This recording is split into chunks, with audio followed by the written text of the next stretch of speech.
I've been a big fan of the Tales series for quite a while now, having played through most of them ever since getting into it a few years ago. And with the Tales of Xillia remaster getting leaked, one of the few I actually haven't played, I thought I would share my top 5 games in the series.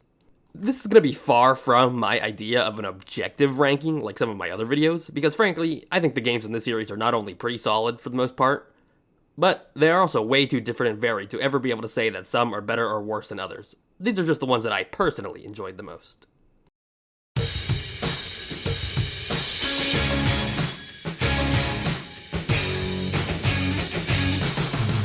Tales of Vesperia Definitive Edition was actually the first game in the series that I ever played, and it's through this game that I became a fan of the series and decided to play through the rest, so I'm very thankful for it. But as for now, I really have no doubt in saying that the 2.5D style era of the series is by far my least favorite. And frankly, it's not even close, so don't expect to see games like Symphonia or The Abyss later down on this list. But, as the final game of the era, before the series really started gearing more towards experimental systems, even I have to respect that Vesperia is the culmination of everything that the era was defined by, and I believe this send-off was their genuine perfection of that formula. It's as well designed as it is fun to play, which is to say, very. The characters are all so unique, and I feel as if the series is at its best when the characters are just easy to pick up, but hold such a level of depth and complexity as to where they can take entire playthroughs to master, and nowhere in the series is this more apparent than in Vesperia. I never felt overwhelmed trying someone new, and the fact that each character played such a specific role in combat really felt like it was encouraging me to try them all.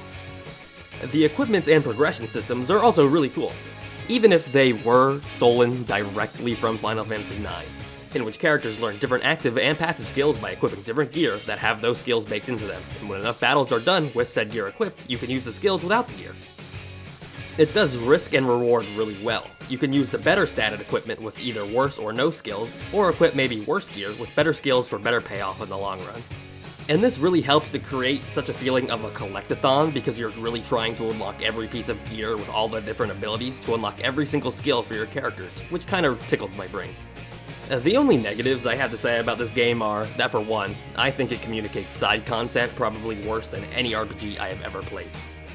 Someone new playing through the game for the first time genuinely will have no idea where or when different side quests are, or where to get different unlockables and upgrades, unless you just want to stare at a guide for the entire playthrough, but that's no fun. That and the fact that titles don't really do anything in this game. Sure, they can be fun to collect like always, but one of my favorite things about the series is the way that they implement the title system in cool and different ways across each of the flagship titles. But in this game, which goes the extra mile in every other way, does absolutely nothing with it. But even so, although this game may not be my favorite, I certainly respect it, and just had to include it on this list. Brave Vesperia! Enters! Triumphant. You're killing me. Tales of Arise, the most recent release in the series, outside of different ports and remasters, is a really fun game. While it was pretty greatly received when it came out, I know that it's garnered a bit of criticism over the past few years for being too much of a step away from the rest of the series. And while there are some aspects of that sentiment that I do agree with, I also think that the series is full of games, some so widely different across different eras and generations, so I don't really see it as a step away, rather maybe the start of a new era. An era that I think started off pretty darn strong. One of the strongest aspects of Arise, in my opinion, is definitely the combat itself. While yeah, it's definitely a little more streamlined compared to some of the earlier titles, it feels incredibly polished, fluid, and fun to play. The characters might lack a little bit of depth compared to some of the other games in the series, but they're unique enough to the point where I still feel as if all of them have more than one positive aspect to playing as them. The art lines, especially, are satisfying to execute, switching between the different grounds and aerial combat. I personally mained Rinwell throughout my entire playthrough. My favorite characters to play in this series have always been either mages or the agility-focused ones, and Rinwell's entire gimmick of charging up spells to bank in order to combine with others to cast stronger magic, all the while using her deftness and agility to dodge and avoid enemy interruptions, is just the perfect combination of my two favorite character archetypes, and I think that my love of this game can largely be attributed to her. The combat isn't the only thing that's clean and super polished either. The whole loop of exploration, combat, side quests, and skill progression is just so seamlessly looped and it never got old or stale to me. Tales of Arise is also the only game in the entire world that I completed the fishing log for, and that's just because, like everything else in this game, it was just so fun to do. The progression systems, while far from my favorite of the series, were definitely solid enough, with each title that you unlock on your characters unlocking a whole new set of skills and stat upgrades you can unlock with SP. definitely not the most unique version of the title system, but it gets the job done. The negative thing that I have to say about this game is really only that a lot of the boss fights can really feel like damage sponges. Like, don't get me wrong, they're definitely fun for sure, but a lot of the later ones can really feel like they go on for way too long, just whittling down their HP until they switch between different forms and phases of the fight. Not nearly enough to ruin the game, however. But yeah, I really enjoyed this game, and I had a wonderful time recently revisiting it with the new Beyond the Dawn expansion, even if it didn't really add all too much outside of a new story. この世に悪があるとすれば、それは人の心だ。 Tales of Phantasia was the first Tales game to ever be released, and I have to say, I don't think I have ever seen a long-running series hit the ground running so strongly. Being the first game in a series dating all the way back to the mid-90s, it's definitely really simple compared to some of the later ones, but I found that through its simplicity, the game was just flat-out charming. I played it as a full-grown adult, but I have more nostalgia for it than games I played as an actual small child during my developmental years. And I know that it's a bit of a buzzword nowadays, but it's honestly how I really feel. The characters, the skits, the story, it all just encapsulates the era of RPGs so well, and I love it all. Also, I was really surprised by the story. I feel like a lot of the games from this era that I played are just very bare bones, story isn't a focus, and things really only happen as a vehicle to get you to go to places and do things. But no, this SNES RPG had a more in-depth and involved story than even some modern games that I've played.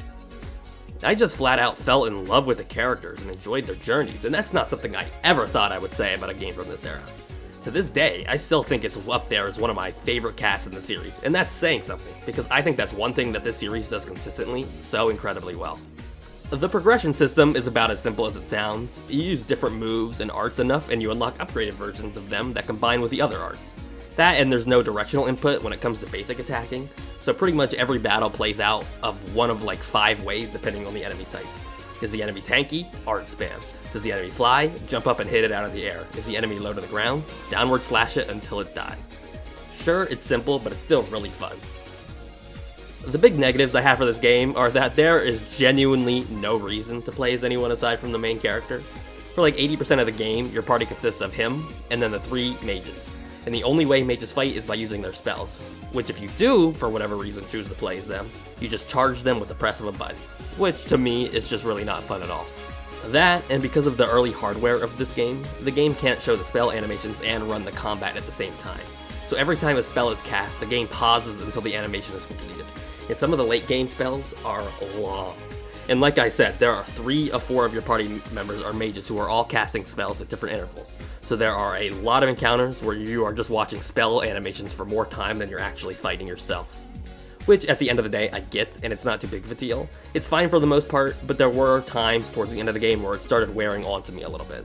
But still, overall, just a super lovely game.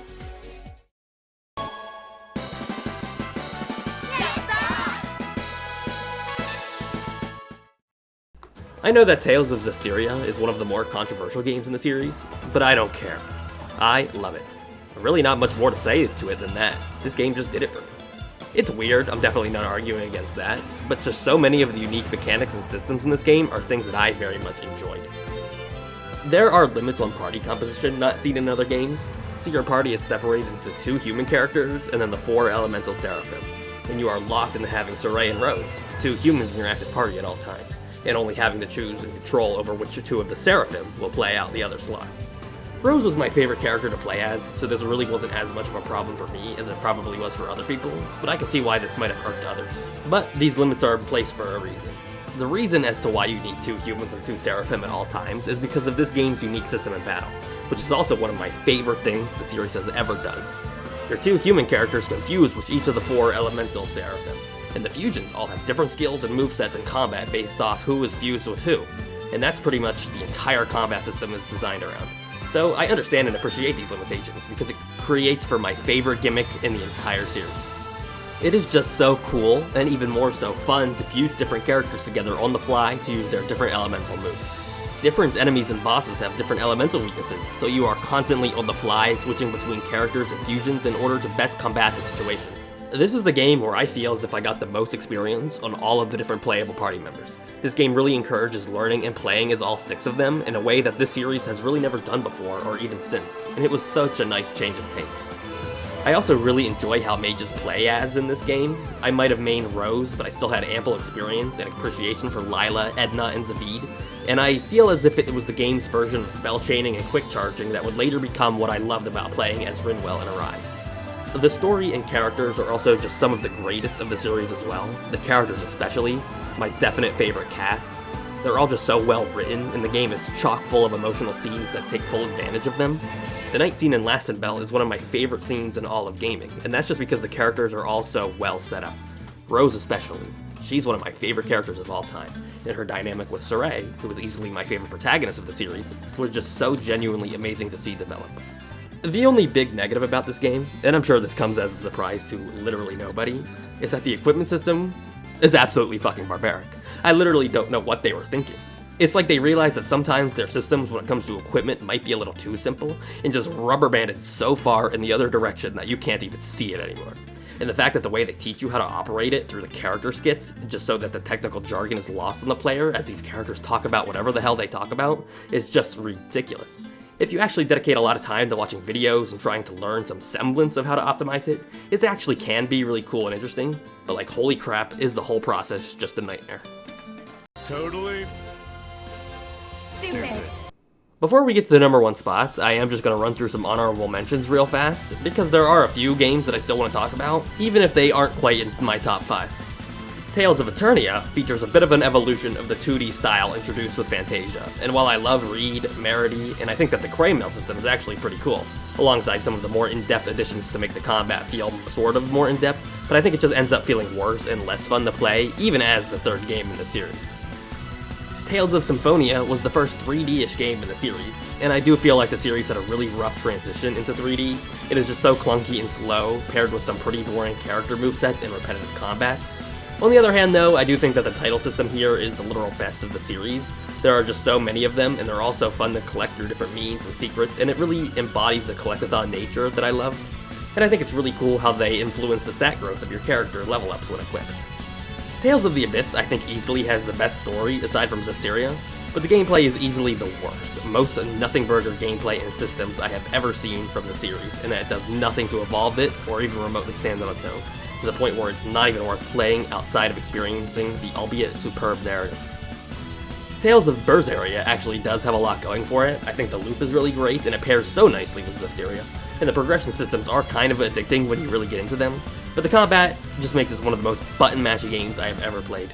Magilu is best girl, however.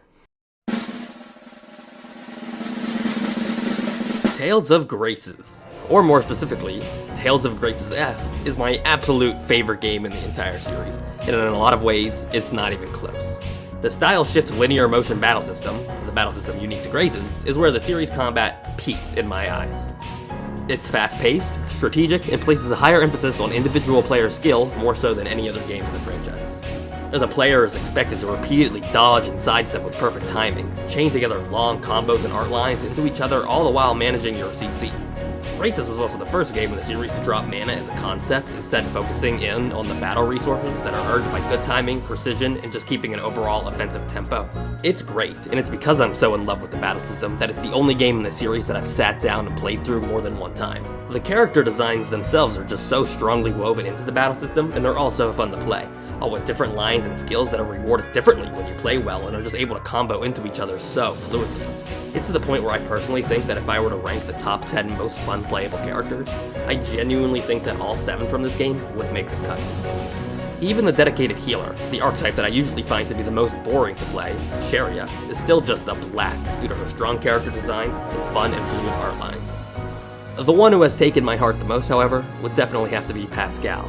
The way she zips around the battlefield, flying around on her staff as she chains together these devastating spells where you're heavily rewarded for risky maneuvers, is just some of the most fun I've ever had in an action game. And I haven't even started talking about the other half of what makes me love this game so much yet.